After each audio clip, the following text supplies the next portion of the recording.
this video, we're going to recognize the importance of performance appraisals. We're going to evaluate effective and ineffective performance appraisal techniques. We're going to be able to determine how employees are accountable for effective performance management. We're going to consider the value of being coachable. We will also assess why we need to give effective feedback and learn exactly how that's done. We're going to define a stage and look at its benefits and drawbacks. We're also going to be able to understand employee rights with regards to compensation, stages, internships, and overtime. And be sure to review the document Tips for a Successful Externship. Recall that one of the primary functions of any manager is controlling. Performance management is a key area of control for any manager to monitor productivity, development, contribution, and labor cost. Performance management is a great example of this. The definition of great performance management is an engaged workforce that is fully aligned with your core business strategies and is moving the organization to success.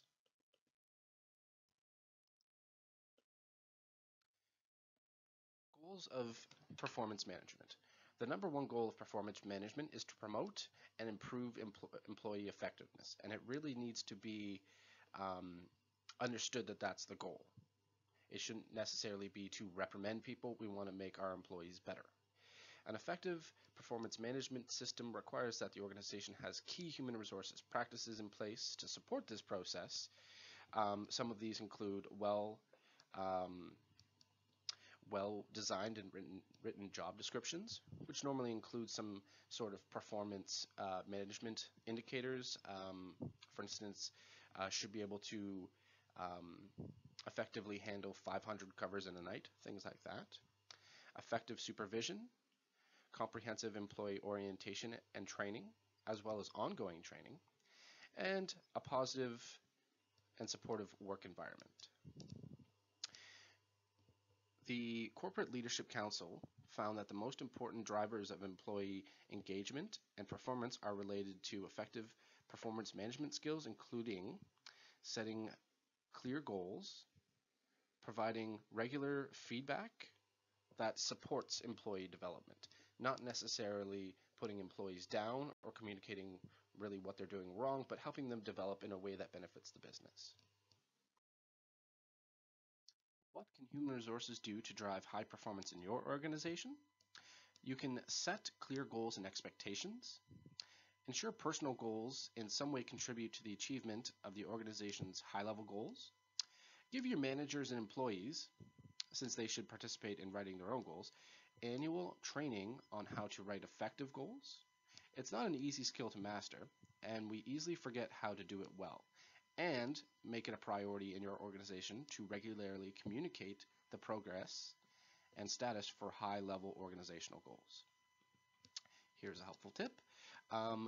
Provide a sample of effective written goals, aka your SMART goal, on your review form.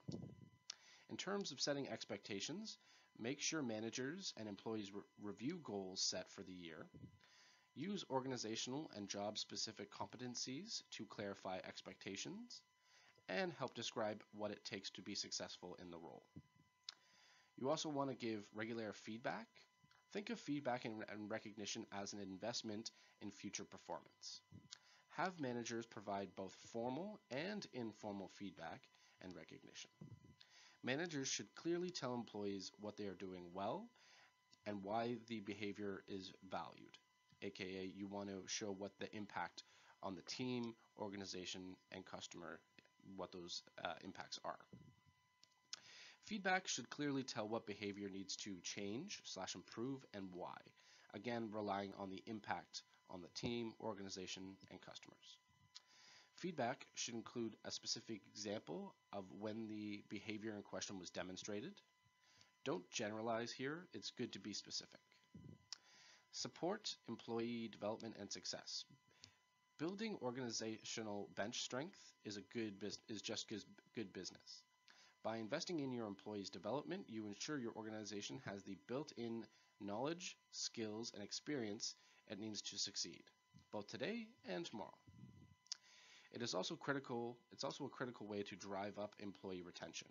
Remember, development can take many forms, being either mentoring, job shadowing, volunteer work, lunch and learning sessions, reading books, journals, blogs, coaching, cross-functional team assignments, webinars, podcast, things like that.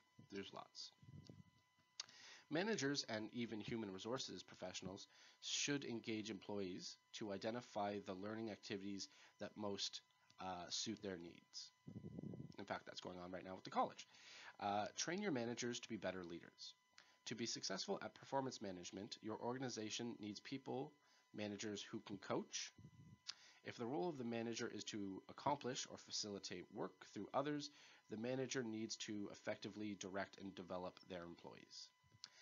As a human resources leader, you should be ensuring managers are trained on basic supervisional skills, but also being trained how to coach and give performance feedback properly.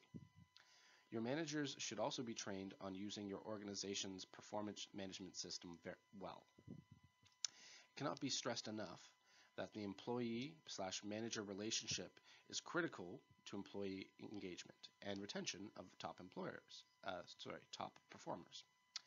As a result, managers should be hardworking to build trusting relationships with each employee that they supervise. We also need to hold employees accountable. This point reinforces the importance of organizational alignment and giving employees a role in the goal setting process. When employees help set their own goals, it not only ensures that they are more engaged in the goal setting process itself, but it also holds them accountable to those goals because they develop them. Another way to ensure accountability is to include some sort of self-assessment in your performance management. This self-assessment has many benefits, the first being that it gives employees a voice in how their performance is being assessed and rated. As a result, they become an active rather than passive participant during the performance discussions.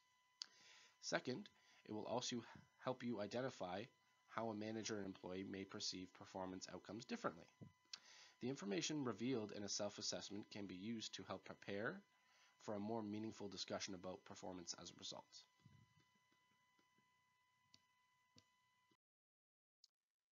The performance management cycle is a very ongoing cycle that we have.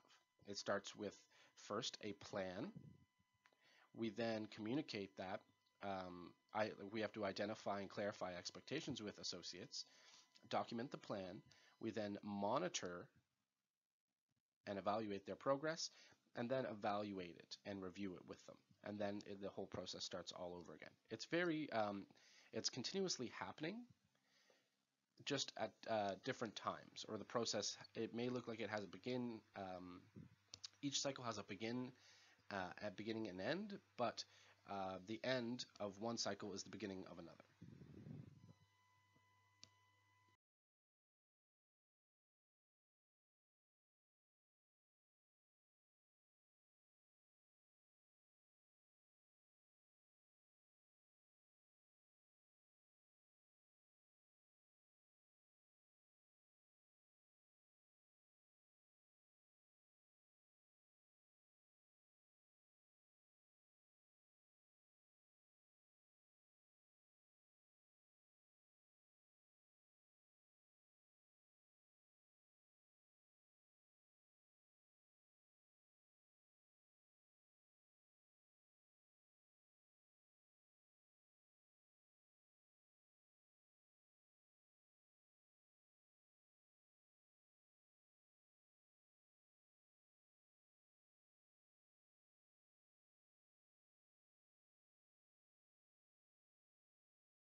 performance review or appraisal is an opportunity to examine and evaluate an employee's work behavior by comparing it with present standards.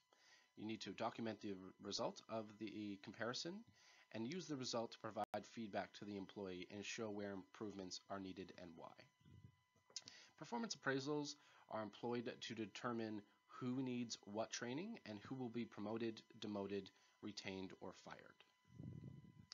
One of the most important things you can do to ensure the success of your employee performance appraisal is to actively prepare for it. Whether your company includes a self-evaluation step in the process or not, you don't have to play a passive role when you are merely the recipient of feedback and direction from your manager.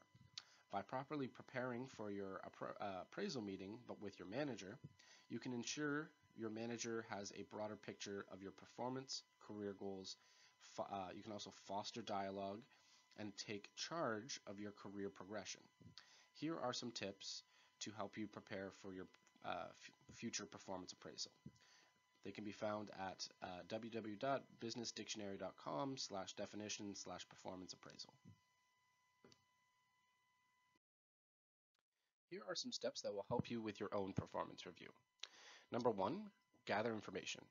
Review your job description and the goals, competencies, and development plans set out for you at your last appraisal. Use these as a foundation for preparing details on your accomplishments, strengths, areas for development. Gather any regular reports you've created. For example, weekly reports, monthly highlights, project status reports. They'll help you recall performance highlights and milestones, as well as any challenges that you may have run into. It can also be helpful to review your last appraisal and look at the feedbacks and ratings you were given. It will help you give you a sense of how you've grown and developed over the last period. Number 2, prepare a list of your accomplishments. If you've kept a journal of your performance over the last performance cycle, get it out now and review your notes. Try to take notice of any trends or recurring themes that reveal things like strengths, challenging people or situations, knowledge or skills you need to develop, projects or work you really enjoyed, things like that. If you don't keep a journal, start today. Keeping a record of your activities, accomplishments, successes, challenges as they happen helps you capture details while they're fresh in your mind. Having all this detail at hand will help you both will help you and your manager get a broader, more objective review of your performance over the entire period and avoid being biased by recent events.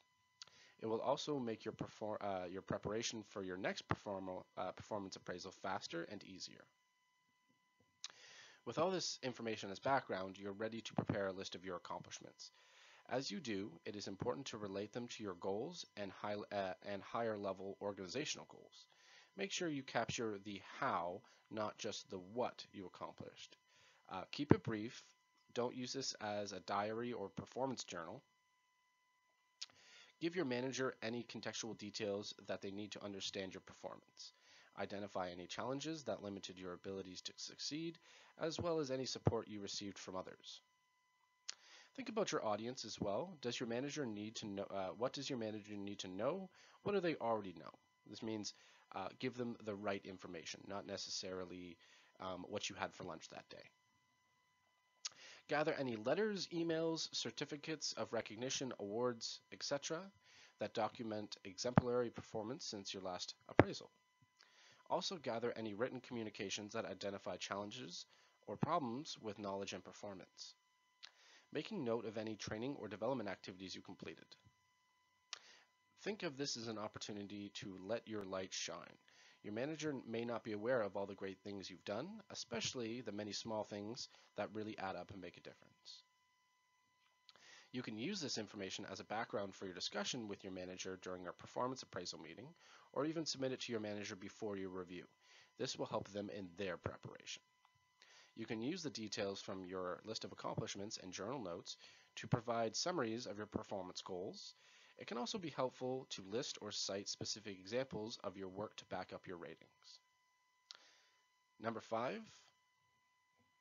I'm not sure if that was really number 5, but just in case, prepare a list of areas for development. In reviewing your job description, um, competencies, goals, performance journal notes, list of accomplishments, etc., identify any areas where you felt a little struggled, or where others may have noted your performance lacked, and make note of these. You should also identify areas where you would like to expand your skill or expertise, or share them with others as a part of your career growth and progression. Be honest about your struggles, and when you meet with your manager, ask for coaching, mentoring, training, or whatever support you need to develop or improve to be more successful. No one is perfect. Everyone should be continuously learning and developing. You should also think about your career plans, uh, if you have any, and be prepared to talk about them with your manager. What skills / knowledge or experience do you need to develop and achieve these goals? Number 6, draft goals for the upcoming period. Don't wait for your manager to hand down your goals to you. Take a proactive approach and draft some possible goals based on your job description, department, or organization, and identify any skills, abilities, or experiences you need to do that. In drafting your goals, you might want to look for opportunities to expand your duties or broaden your knowledge or take on more responsibility. You can review and refine these in your meeting with your manager. Number 8, keep an open mind. Often we come to our performance appraisal with our manager feeling a bit defensive. We're bracing ourselves here to hear criticism, or we're jockeying for ratings, positioning that impact our compensation or advancement in the company. Unfortunately, when we're defensive, we don't listen very well. Prepare yourself for your performance appraisal by meeting with your manager and try to be relaxed and let go of any defensiveness you're aware of. Your goal here should be to listen deeply to the feedback your manager gives you, as well as the goals and development plans they lay out for you. In conclusion, it's your career. You have both the power and the responsibility to manage your own performance and ensure your ongoing development and success. Make the most of this opportunity, as performance appraisals offer a way to make your contributions known, but also by getting meaningful feedback and direction that helps you grow.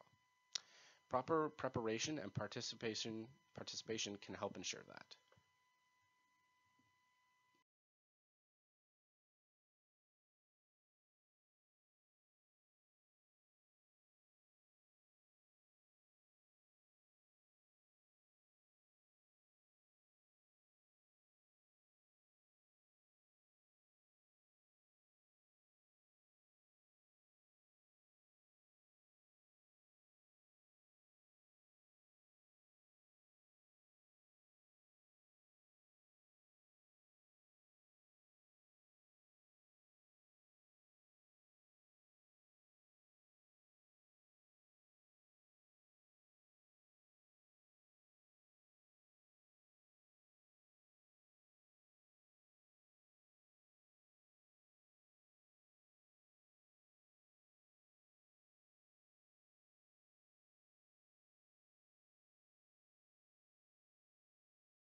To make sure your performance reviews are as productive as possible, be prepared.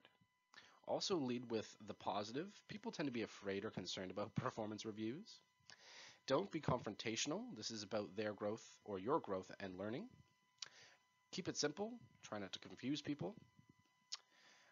Give a lot of feedback. Be consistent. This should be a two-way conversation that addresses what's important to the employee, but as well as the organization. Discuss the work-life balance. Be a good listener, which a good idea here would be to employ active listening. Give feedback regularly and thank them for the meeting. Here are some things you should, or here are some reasons why performance appraisals don't work, or some things you should avoid. One, being too vague. When they are brief and generic, giving no specific feedback on the work that they've done last year, be specific about what you liked and what you didn't like in their performance. No preparation in doing the reviews. Almost like doing the reviews on the fly is unacceptable. The message sent to employees from the boss is, or should be, should not be, I'm very important and busy.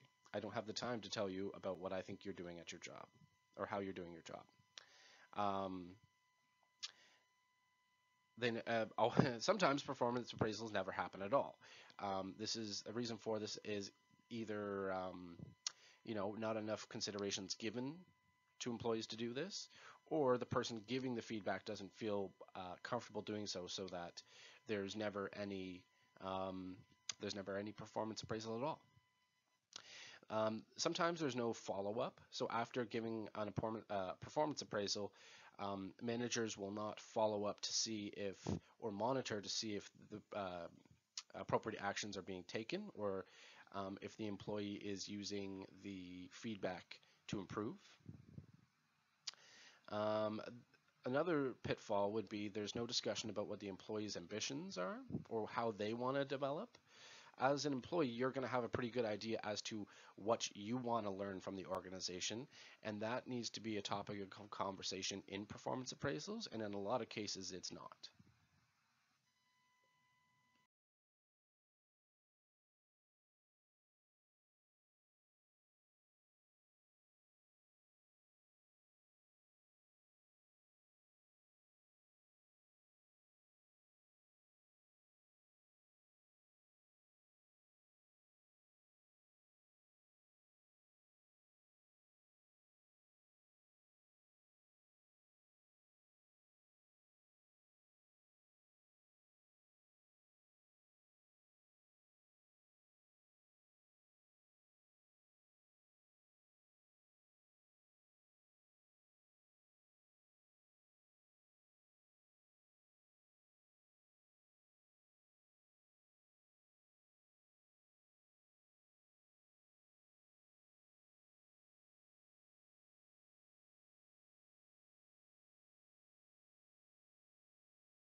Feedback is a powerful tool through which leaders demonstrate support, reinforce values, and build accountability.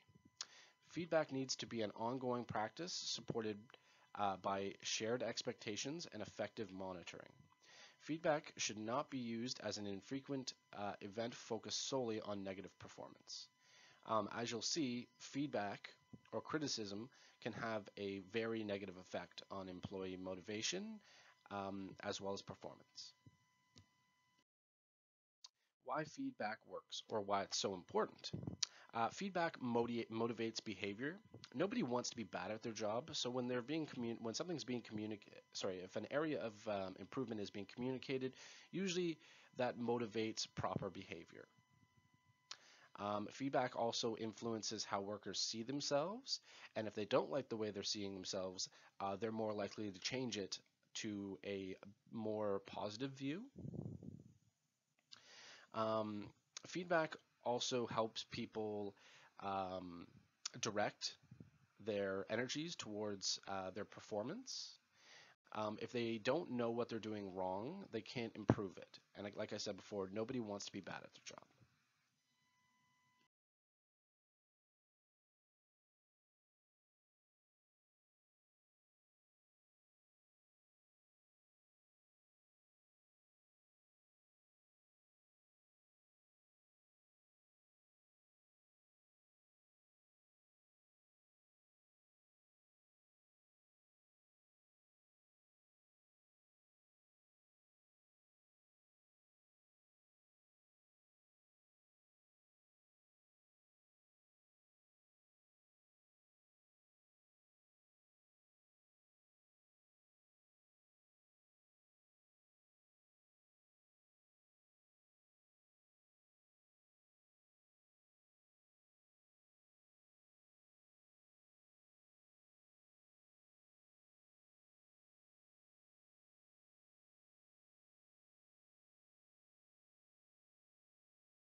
There's a difference between feedback and criticism.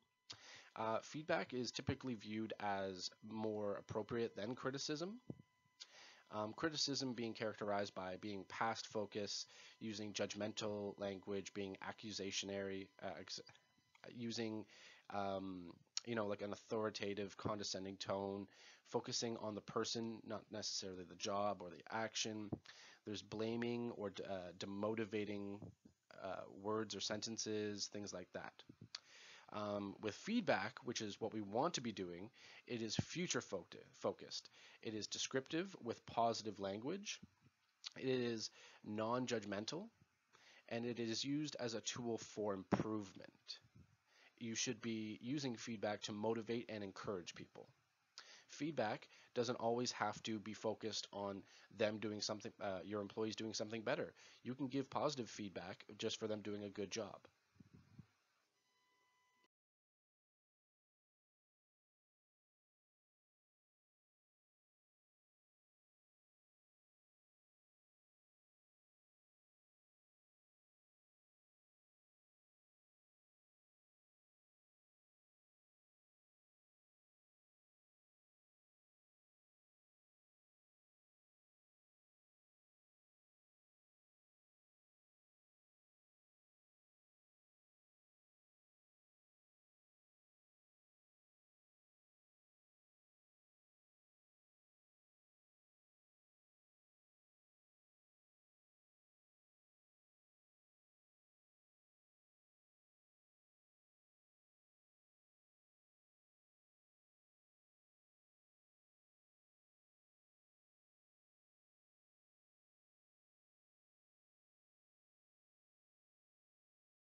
This is a big question I'd like you to ask yourselves.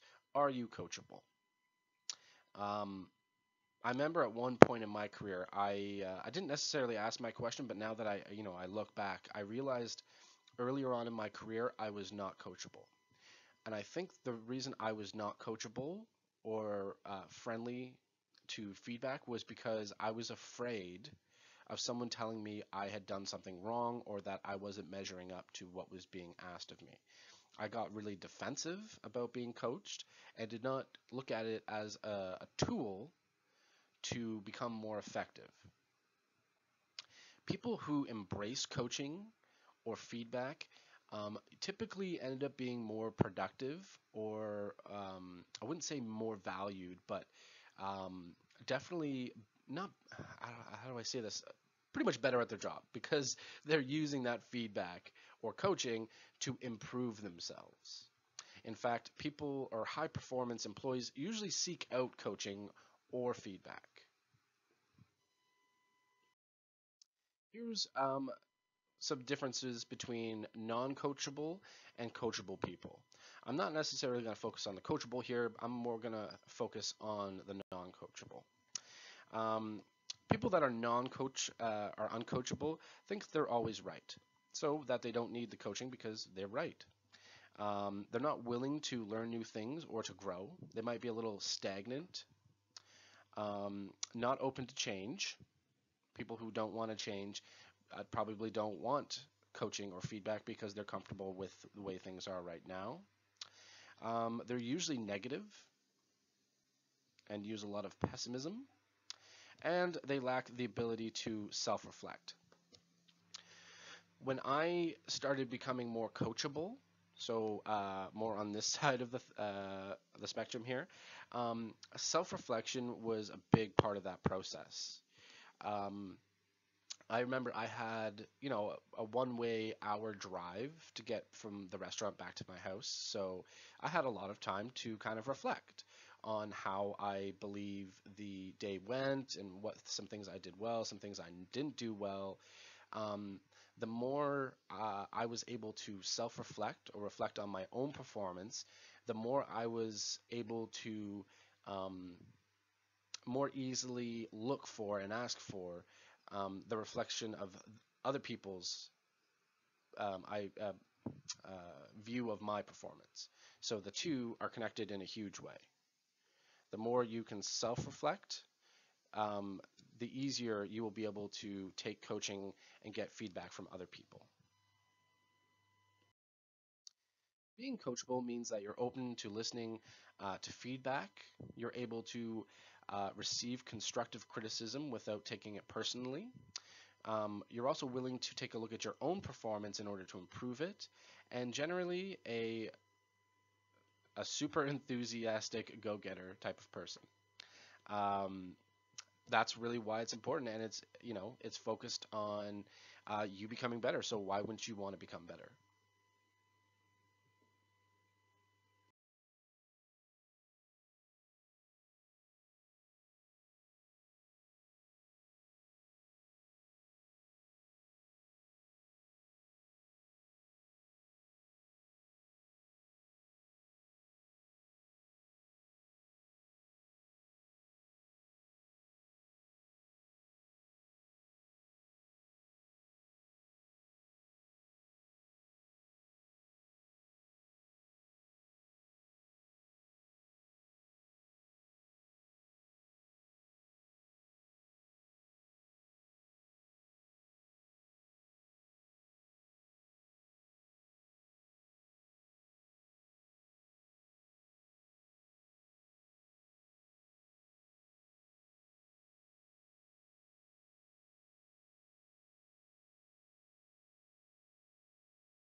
overtime and the salaried employee in Ontario. So typically in our industry, there's two kinds of employees. There's full-time permanent employees, in which are salaried, and then there's part-time permanent employees, who have a hourly rate. Okay, both of which are employees of a business. It's just really how they're paid is different. People who have a salary, they get paid a certain amount of money per year, and that is divided by month, by week, per day per week in the month to give that person their pay rate. However, the Employment Standards Act says that there is no way for contract or full or salaried employees in Ontario to waive their right to overtime pay. Unfortunately, in our industry, this largely goes unlooked at, I guess I would say. For instance, some of my students who work on contract for a day rate at a restaurant, excuse me, is not signing away his or her right to overtime pay in Ontario or Canada. If you work overtime, technically you're allowed to get your overtime. For salaried employees, sometimes it's worked into a contract. So I know when I worked full time at the bottom of my employment contract, it said may be required that I work above 44 hours a week. So that's how they kind of got out of paying me overtime. But typically, salaried, contract, and part-time staff or hourly rate staff all have the right to overtime pay. Simply stating that an employee will be only paid a fixed salary with no overtime does not end the overtime issue. If the employee's hours of work exceed the overtime threshold, then the employer will need to pay the employee overtime. All cooks are advised to track their hours. If there is a conflict and the labor board is involved, they will want to see the evidence of the hours worked, and that would be evidence. In kitchens, it is common practice for a cook to come in 2 to 3 hours before their shift begins and not get paid for the work they do which is directly against the Employment Standards Act. Some chefs will state if a cook comes in on his or her own time, that is their choice, so we're not responsible for paying them. However, once an employee sets foot in the workplace and starts working, the employer/chef is responsible and must either tell them to stop working or pay them.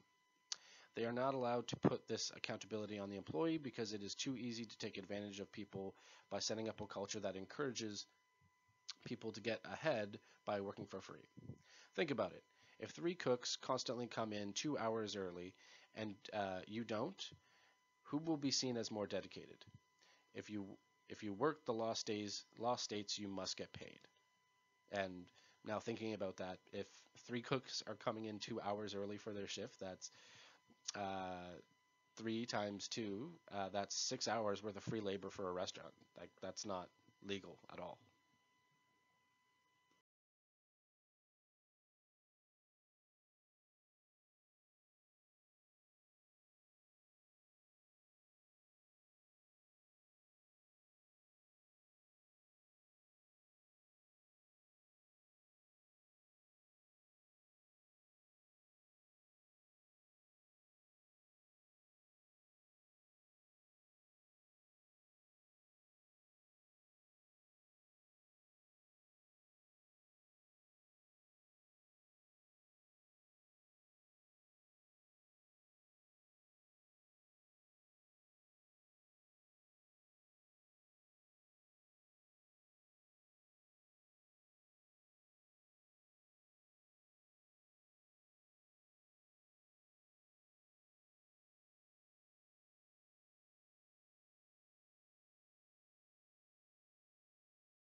So that's human resources management.